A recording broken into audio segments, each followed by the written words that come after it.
Assalamualaikum warahmatullahi wabarakatuh. Pertempuran Mohawk adalah suatu pertempuran yang terjadi pada tanggal 29 Agustus 1526 dekat dengan Mohawk, kerajaan Hongaria. Dalam pertempuran ini, pasukan tentara dari kerajaan Hongaria yang dipimpin oleh Raja Lajos II dikalahkan oleh tentara Turki Utsmani yang dipimpin oleh Sultan Sulaiman I. Untuk sebagian kalangan dari kaum muslimin, nama perang ini memang agak terdengar asing. Tak seperti Perang Badar ataupun Perang Uhud, yang namanya pasti sangat familiar di seluruh kalangan kaum muslimin.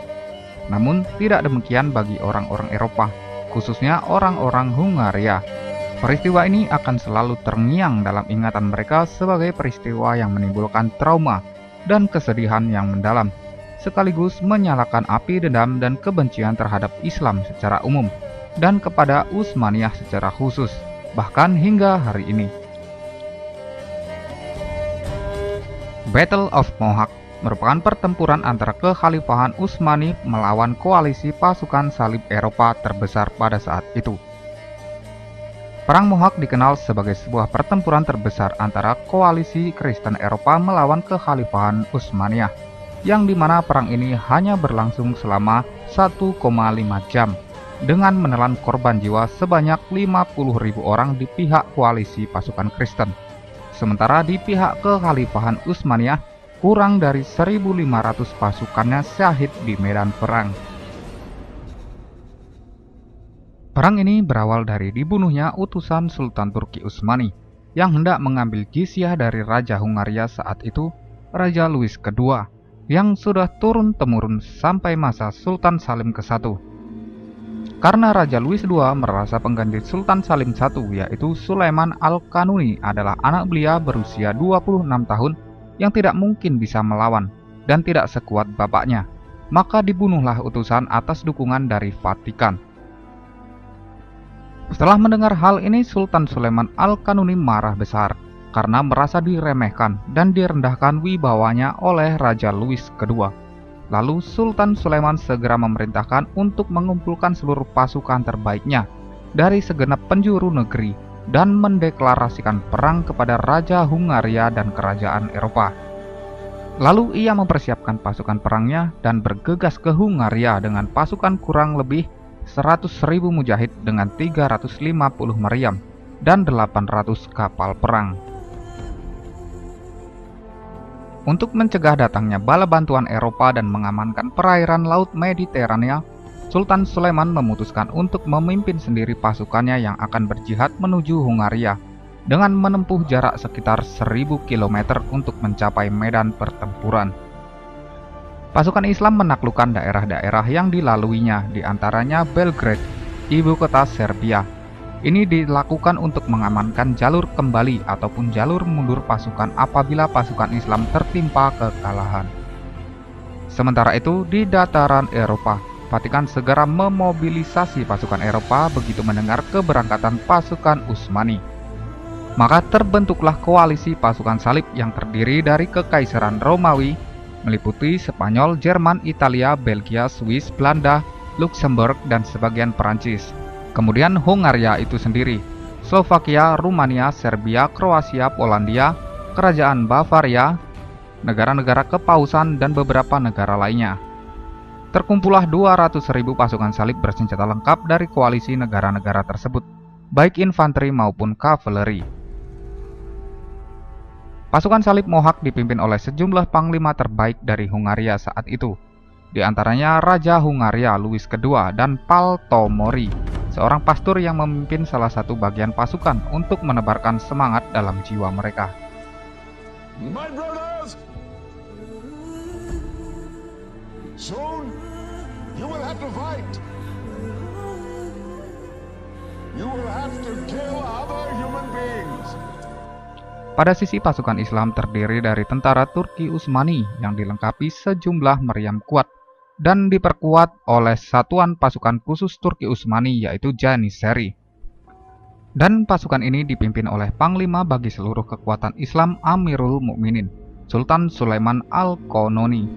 yang telah mengeluarkan perintah bagi seluruh pimpinan pasukan berupa penghancuran kekuatan musuh secara keseluruhan. Hari itu Ahad tanggal 29 Agustus 1526. Kedua pasukan bertemu di sebuah lembah bernama Mohak, yang kelak menjadi nama pertempuran akbar ini, terletak 170 km selatan Budapest, ibu kota Hungaria saat ini. Setelah menghabiskan malamnya dengan ibadah dan munajat, pagi harinya Sultan mengumpulkan pasukannya seraya mengingatkan mereka agar selalu bersabar, tegar dan tawakal kepada Allah selama pertempuran. Menyadari bahwa pasukan musuh lebih unggul dalam jumlah, Sultan menerapkan sebuah strategi yang kelak akan menentukan nasib peperangan. Beliau membagi pasukan dalam 3 barisan sepanjang 10 km.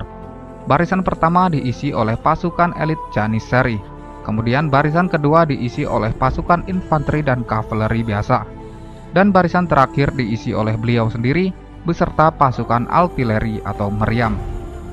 Pertempuran ini dimulai dengan majunya pasukan salib ke arah pasukan muslimin, dan strategi Sultan saat itu adalah membiarkan musuh maju perlahan ke medan pertempuran, sambil menarik pasukan Islam secara perlahan sampai musuh memasuki wilayah jangkauan tembak meriam Turki Utsmani.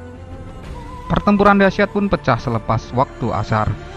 Pasukan Janissary dari barisan pertama sanggup bertahan selama 1 jam, bahkan berhasil menghabisi 20.000 prajurit musuh. Setelah berlalu 1 jam, atas instruksi Sultan, barisan pertama membelah diri menjadi 2 bagian ke kanan dan ke kiri, dan membukakan jalan bagi pasukan Eropa untuk menyerang barisan kedua pasukan Islam. Pasukan Eropa lantas mengerahkan pasukan utamanya untuk menyerbu. Melihat hal itu, barisan kedua pasukan Islam segera mundur, dengan tujuan memancing pasukan Eropa menuju pasukan meriam di barisan ketiga. Merasa sudah unggul dan mengira kemenangan berada di pihak mereka, pasukan Eropa mengejar pasukan garis kedua sampai tidak menyadari formasi perang pasukan garis ketiga yang telah menunggu mereka. Sebanyak 100.000 pasukan Eropa telah terjebak oleh strategi jitu Sultan, sehingga tanpa sadar mereka sudah berada di tengah-tengah meriam pasukan muslimin. Pasukan garis ketiga telah siap dengan moncong-moncong meriam besarnya, dan letusan pertama meriam itu menyadarkan pasukan Eropa akan situasinya yang sudah terjebak. Tetapi semua sudah terlambat. Pasukan Janissary dan pasukan berkuda yang tadi dikejar oleh pasukan Eropa berbalik menghajar pasukan inti Eropa. Dentuman-dentuman meriam selanjutnya menjadi awal kematian tragis pasukan-pasukan inti Eropa. Sisa-sisa pasukan Eropa berusaha untuk mundur, namun tidak ada jalan yang terbuka bagi mereka, kecuali menuju sungai. Pasukan Eropa yang tersisa pun segera mundur menuju sungai, namun ini menjadi bencana tersendiri bagi mereka, dengan banyaknya pasukan yang mati karena berdesak-desakan dan tenggelam di sungai. Salah satunya adalah sang Raja Hungaria, Lajos II, yang mati tenggelam di sungai. Kematiannya ini menutup lembaran pertempuran besar ini. Pasukan aliansi salib Eropa benar-benar mengalami kekalahan telak, dan 70.000 pasukannya tewas. Kekalahan ini benar-benar mengguncang seluruh Eropa, sekaligus membuat mereka semakin membenci kaum muslimin. Kekalahan Eropa di perang ini membuat Eropa teracak-acak dan mengubah peta geopolitik Eropa. Bahkan kekalahan ini juga menyebabkan hancurnya kerajaan Hungaria dan membuat Hungaria terpecah hingga beberapa abad kemudian. Kekalahan ini juga dianggap oleh Hungaria sebagai kekalahan terbesar mereka. Oleh karenanya, hingga saat ini ada suatu ungkapan di antara orang-orang Hungaria yang mengatakan, kekalahan terburuk kita adalah di Mohak. Di pihak kaum muslimin, meskipun harus ditebus dengan gugurnya 1.500 orang dalam pertempuran ini, kemenangan dalam pertempuran ini benar-benar menjadi titik penting dalam penaklukan mereka di dataran Eropa. Kemenangan Utsmaniyah dalam perang ini menjadi kunci pembuka bagi penaklukan-penaklukan selanjutnya. Hanya dalam tempo singkat pasca perang ini, Utsmaniyah berhasil menaklukkan kota-kota besar lainnya di Eropa. Bahkan 3 tahun setelahnya, pasukan Utsmani berhasil mencapai Wina, salah satu kota terbesar Eropa kala itu. Dan tak kalah pentingnya, kemenangan kaum muslimin dalam perang ini membuat izah dan kekuatan kaum muslimin semakin disegani dan ditakuti musuh-musuh Islam. Pernahkah kita membaca kisah pertempuran ini dalam buku sejarah sekolah? Para pemalsu sejarah tidak ingin kita membaca sejarah Islam selain kegagalan, kekalahan, dan perpecahan.